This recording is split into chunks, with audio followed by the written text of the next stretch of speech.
नमस्कार. श्री भास्कर अनंत लिमये लिखित सद्गुरू श्री ब्रह्मानंद महाराज बेलधडीकर यांचं चरित्र आपण वाचत आहोत. आज आपण 25व्या प्रकरणातला पुढचा भाग वाचायला घेतो आहोत. श्री ब्रह्मानंद गुरूंच्या लीला आणि आठवणी 12.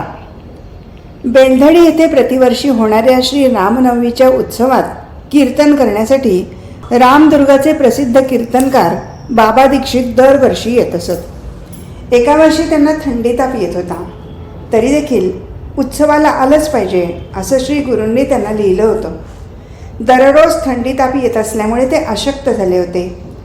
कीर्तन करण्यासाठी असमर्थ होते. प्रतिपदेच्या म्हणजे सुरुवातीच्या दिवशी पहिली पंगत उठली आणि बाबा दीक्षित थंडी तापाने थडथडत तोंडावरून पांघरून घेऊन निजले. श्री गुरूंनी त्यांच्याजवळ जाऊन, काय हो हरिदास, प्रकृती कशी आहे, कीर्तन करण्यासाठी आहे की नाही असं विचारून बरोबर आणलेलं श्री रामरायाचं तीर्थ त्यांना दिलं. दीक्षितांनी तीर्थ घेतलं आणि महाराज, आता थंडी आली आहे, अशक्तता फार वाढत आहे, कसे करू असं विचारलं. ते ऐकून श्री गुरूंनी हास्यवदनाने, काळजी करू नका, तुमच्या देहातील सर्व आळस रोग या घटकेला पळून गेला. माझ्याबरोबर येऊन रामाचा प्रसाद घ्या आणि रामासमोर उभे राहून न भीता कीर्तन करा असं आश्वासन देऊन आपल्या हाताने त्यांना उठवलं आणि आपल्याबरोबर नेऊन त्यांना आपल्या शेजारी जेवायला बसवलं. जरी त्यावेळी दीक्षितांच्या अंगात भयंकर ताप होता, तरी श्री गुरूंच्या आज्ञेनुसार त्यांनी पोटभर जेवण केलं आणि ते कीर्तनाला तयार झाले. श्री गुरूंच्या कृपाप्रसादाने श्री दीक्षितांचा ताप कुठल्या कुठे नाहीसा झाला, नावालाही शिल्लक राहिला नाही. उत्सव संपेपर्यंत रोज त्यांनी भरपूर कीर्तन केलं.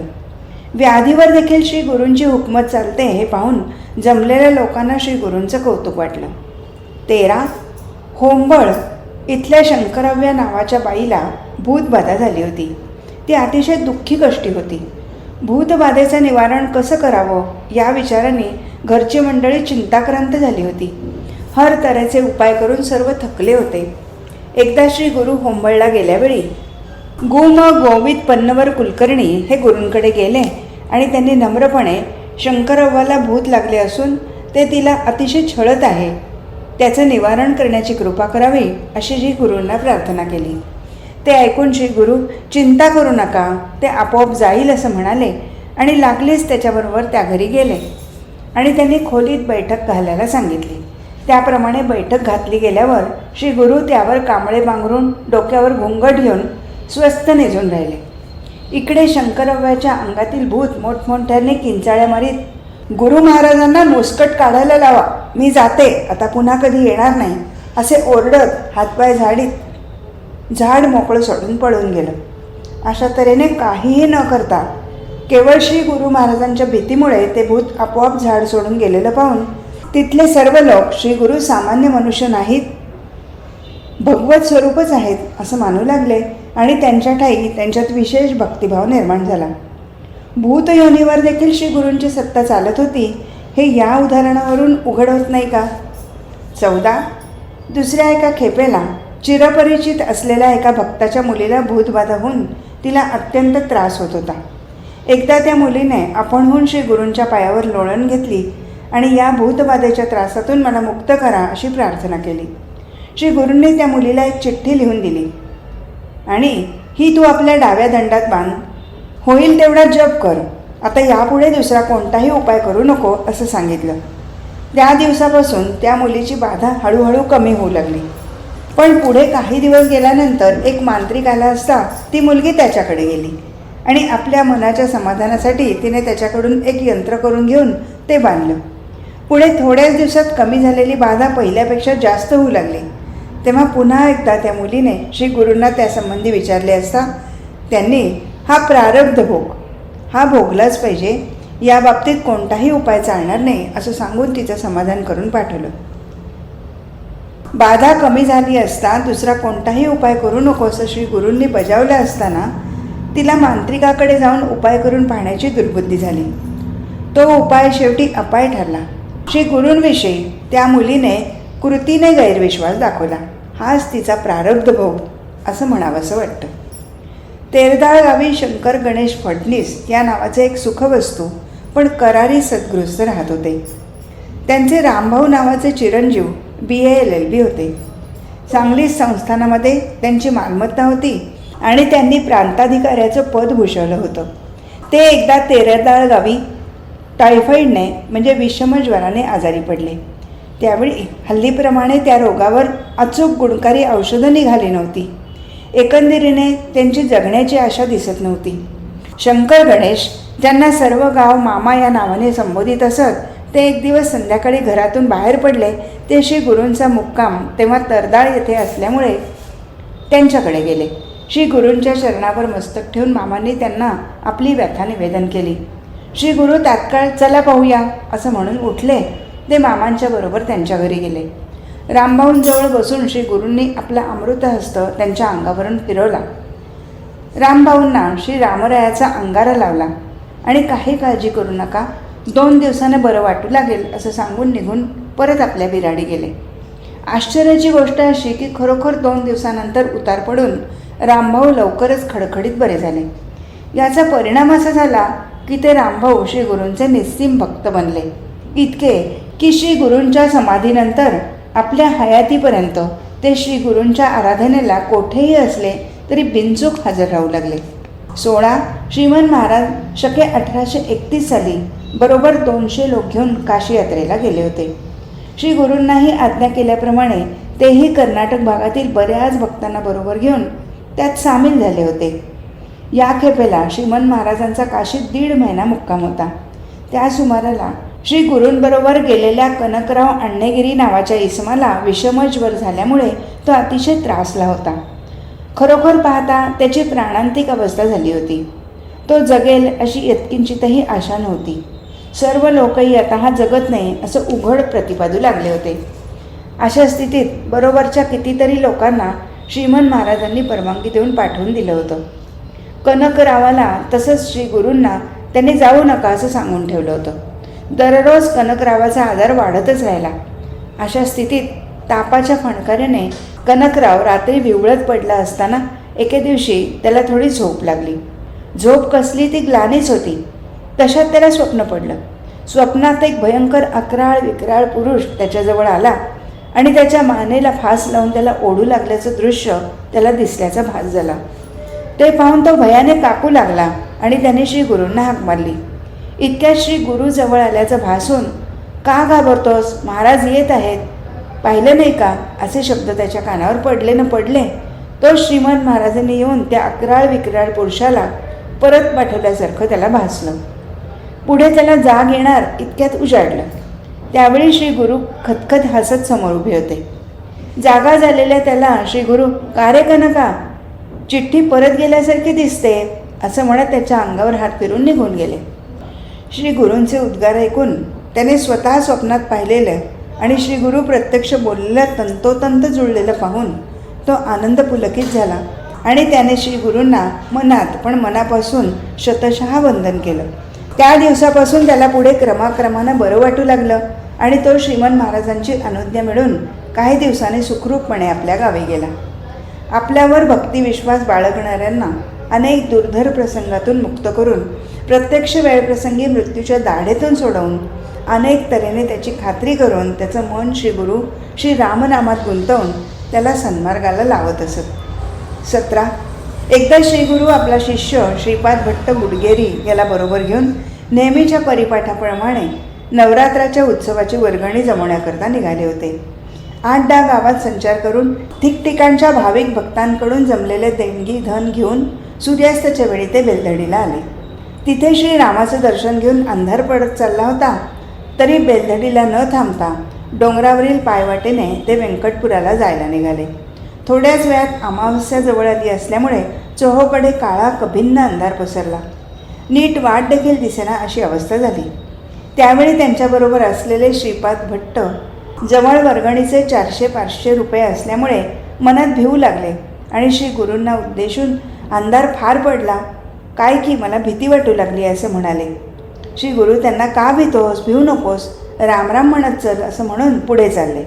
श्रीपाद भट्ट गुरुवाज्ञेप्रमाणे रामराम म्हणत श्री गुरूंच्या मागे सावकाश जाऊ लागले. 8-10 पावले अशा रीतीने गेले असतील नसतील तोच एक चमत्कार घडला. श्रीपाद भट्टांच्या दोन्ही बाजूला उजवीकडून आणि डावीकडून 2 महान सर्प म्हणजे नाग फार जवळून त्यांच्याबरोबर जात असल्याचं तारकांच्या प्रकाशात त्यांना म्हणजे श्रीपाद भट्टांना दिसलं. त्यामुळे तर ते जास्तच घाबरले आणि थरथरा कापत ही हकीकत त्यांनी श्रीगुरूंना हळूच सांगितली. जवळ पैसे असल्यामुळे भ्यालेल्या तुला रक्षणाकरता म्हणून श्री रामरायानेच हे सर्प पाठवले आहेत. त्यांना इतकं का भीतोस? काळजी करू नको असं त्यावर श्रीगुरूंनी त्याला सांगितलं. हे महासर्प श्रीपाद भट्ट आणि श्री गुरु व्यंकटपुरास येईपर्यंत त्यांच्याबरोबर होते. दीपस्तंभाजवळ आल्यावेळी श्रीपाद भट्टांनी जेव्हा पाहिलं तेव्हा ते महासर्प अदृश्य झाल्याचं त्याच्या लक्षात आलं. खरोखर ही श्री गुरूंचीच माया. पण त्याचं उत्तरदायित्व श्री गुरूंनी आपल्यावर न घेता श्री रामरायावर ढकललं. केवढी जबरदस्त स्वतः लिप्त राहण्याची धडपड. 18 एकदा श्रीगुरू गावच्या 4-5 लोकांना बरोबर घेऊन बेलदडीहून पंढरपूरला निघाले होते. ते गदग स्टेशनवर आले आणि एकाला सोलापूरचं तिकीट काढ असं सांगून त्यांनी आपल्या अक्षय लहान पिशवीतून रुपये काढून त्याला दिले. तिकिटे काढून झाल्यावर सगळे गाडीत बसले. सकाळी 8 वाजता गाडी सितीमणी स्टेशनवर आली तेव्हा श्री गुरूंनी बरोबरच्या लोकांना आज इथेच उतरून कृष्णास्नान करून रात्री इथून पुढे गेलं तरी चालेल असं सांगितलं आणि सर्वांसह ते सितीमती स्टेशनवर उतरले. नंतर आपल्याबरोबर असलेल्या लोकांपैकी एकाला तू याच गाडीने बागलकोटला जाऊन उत्तम मोठे आंबे 500 घेऊन ये. तिकडून 5 तास दिवसाला येणाऱ्या गाडीने परत ये असं सांगून बागलकोटला पाठवलं आणि राहिलेल्या लोकांसह श्री गुरु तिथल्या एका धर्मशाळेत उतरले. त्यांच्याबरोबर गुत्ती रामय्या होताच. त्याला श्री गुरूंनी 25 लोकांचा स्वयंपाक करायला सांगितलं. स्वयंपाकाला लागणारी डाळ, तांदूळ, कणिक, गूळ इत्यादी सर्व सामुग्री आणण्याकरता म्हणून काही जणांना गावात पाठवून सर्व सामान मागवून दिलं. रामय्याने श्री गुरूंच्या सांगण्याप्रमाणे भात, सार, वांग्याची भाजी, चपाती वगैरे पदार्थ बनवायला सुरुवात केली. पण ते सर्व पदार्थ तयार होण्यापूर्वी बागलकोटला पाठवलेला शिष्य श्रेष्ठ प्रतीचे आंबे घेऊन दुपारी 11 वाजता परतही आला. तेव्हा श्री गुरूंनी ते आंबे पिळायला 4-5 लोकांना बसवलं आणि ते स्नानासाठी नदीला गेले. आंबे पिळताना त्यांच्यापैकी एकटा, या डोंगरात कोणी राहत नाही, आम्ही तर सारे 7-8 जण आहोत, मग अशा प्रकारचा इतका स्वयंपाक आणि इतक्या आंब्यांचा आमरस का करायला सांगितला समजत नाही म्हणाला. यावर गावातील लोकांना जेवायला बोलवणार असतील असं दुसरा म्हणाला. अशा त्यांच्या आपापसात गोष्टी चालल्या असताना एक प्रचंड धष्टपुष्ट काळा ब्राह्मण हातात फक्त एक धोतर धरून त्यांच्याजवळ आला आणि त्यांना इथे ब्रह्मानंद नावाचे असतात का, ते कुठे आहेत असं विचारू लागला. त्यावेळी त्यापैकी एकाने होय असतात, आता ते नदीवर स्नानाला गेले आहेत, थोड्याच वेळात परत येतील, इथे घोंगडीवर तोपर्यंत बसा असं म्हणून अंतरलेल्या घोंगडीकडे अंगुल निर्देश केला. तो ब्राह्मणही तोंडाने राम राम म्हणत त्या घोंगडीवर बसला. पुढे थोड्याच वेळात श्री गुरु स्नानसंध्या आटपून धर्मशाळेकडे परत आले. येताच त्या अजानुबाहू ब्राह्मणाला पाहून श्री गुरूंनी प्रथम त्याला नमस्कार केला. त्या ब्राह्मणानेही श्री गुरूंना प्रतिनमस्कार केला आणि बेलधडीचे ब्रह्मानंद म्हणवणारे तुम्हीच का असा प्रश्न केला. श्री गुरूंनी विनयाने होय असं सांगून माझ्याकडून तुम्हाला काय पाहिजे असं विचारले. त्यावर तो ब्राह्मण अतिशय गंभीरपणे अन्नसंतर्पण करणाऱ्यात तुमचं नाव मशहूर आहे असं मी ऐकलं आहे. तुम्ही यावेळी इथे असल्याची बातमी लागल्यामुळे तुम्हाला हुडकीत इथे आलो, कारण कोणीही मला आजपर्यंत पोटभर अन्न वाढले नाही. त्यातून या 2 दिवसात तर मला मुळीच अन्न मिळालेले नाही. तुम्ही तरी मला पोटभर अन्न वाढाल या विश्वासावर मी आलो आहे असं म्हणाला.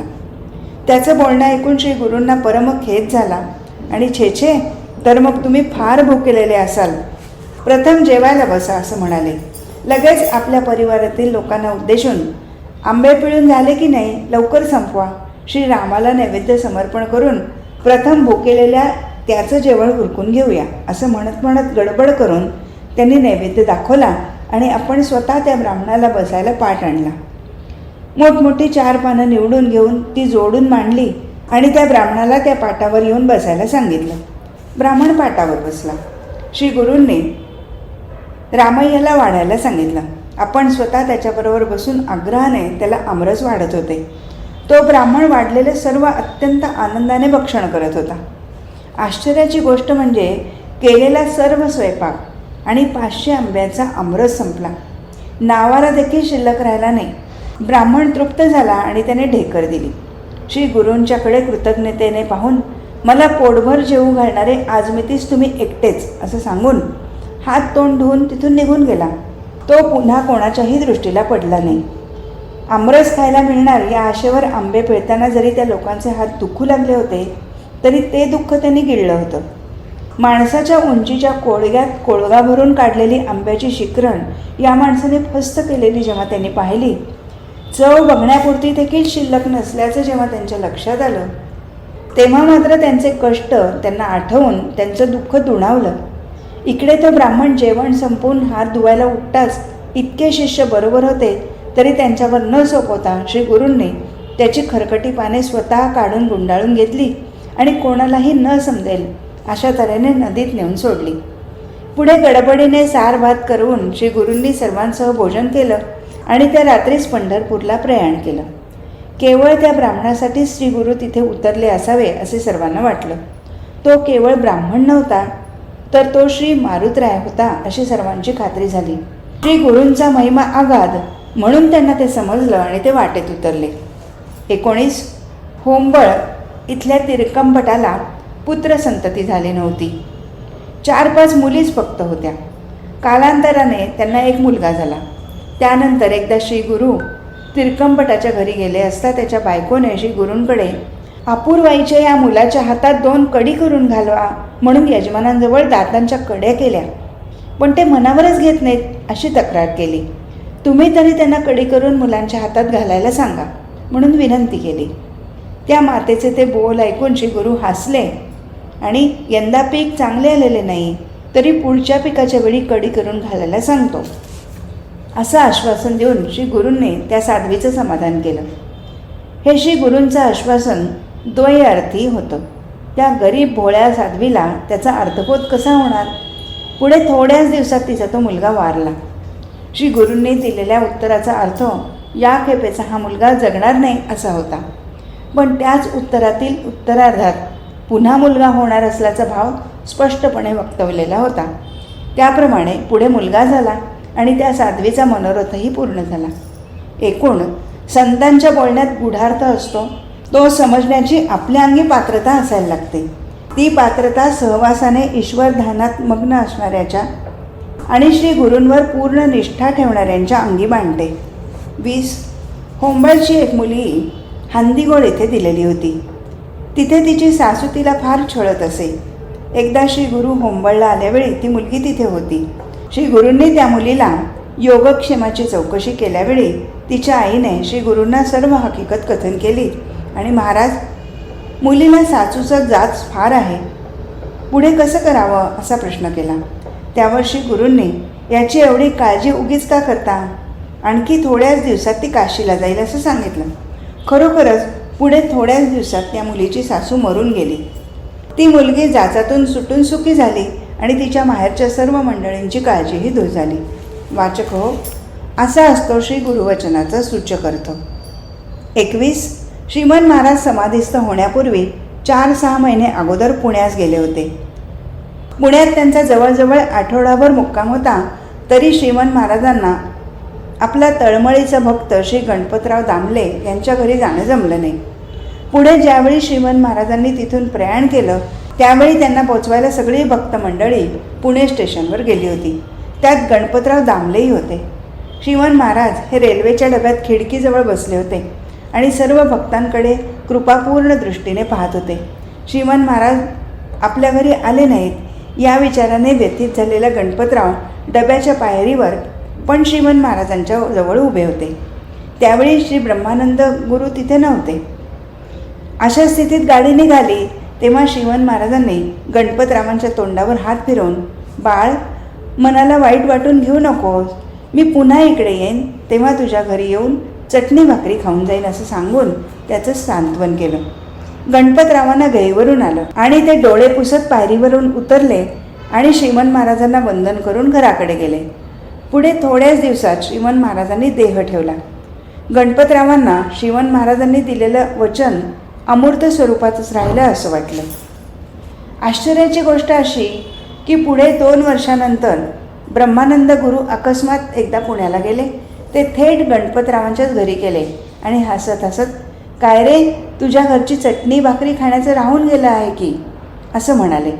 ते ऐकताच 2 वर्षाखाली श्रीमंत महाराजांच्या मुखातून निघालेले बोल पूर्णपणे विसरून गेलेल्या गणपतरावांना त्याची आठवण झाली आणि त्यांचा कंठ दाटून आला. आणि श्रीमंत महाराजांच्या मुखातून निघालेले शब्द श्री गुरूंनी उच्चारलेले ऐकून त्यांना आश्चर्य वाटलं. श्री गुरूंनी त्या दिवशी गणपतरावांच्या घरी अक्षरशः चटणी भाकरीच खाल्ली आणि त्या भक्ताचे मनोरथ पूर्ण केले. वास्तविक श्रीमंत महाराजांनी गणपतराव यांना स्टेशनवर 2 वर्षापूर्वी दिलेल्या अभिवचनाची श्री गुरूंना तिळमात्र माहिती नव्हती. असं असतानाही ही घटना घडली. ती कशी असा विचार करू गेल्यास गुरु शिष्यामधील एकात्मता आणि अनन्यता हीच असं म्हटल्या वाचून राहत नाही. 22 सांगली संस्थानात गणपतराव सहस्रबुद्धे या नावाचे एक पोलीस जामदार होते. ते शिरहट्टी तालुक्यात हवालदाराच्या नोकरीवर असताना त्यांच्याजवळ एक घोडं होतं. श्री गुरु वरचेवर गणपतरावांकडे जात असे. एकदा असे श्री गुरु त्यांच्याकडे गेले असताना त्यांनी तो घोडा पाहिला. श्री गुरूंनी गणपतरावांना, "अरे गणू, हा घोडा कोणाचा?" असं विचारलं आणि लगेच ते बिलकुल ठेवून घेऊ नको असं सांगितलं. गणपतरावांनी का ठेवून घेऊ नको वगैरे न विचारता दुसऱ्याच दिवशी त्यांनी तो रणटुराला आपल्या श्वशुरांकडे पोहोचता केला. तिथे तो 3-4 दिवसच असेल. एके दिवशी डोंगरात चरत असताना अकस्मात वाघाने त्याला खाल्लं. पुढे 4-6 दिवसात गणपतराव रणटूरला गेल्यावेळी त्यांना ही हकीकत समजली.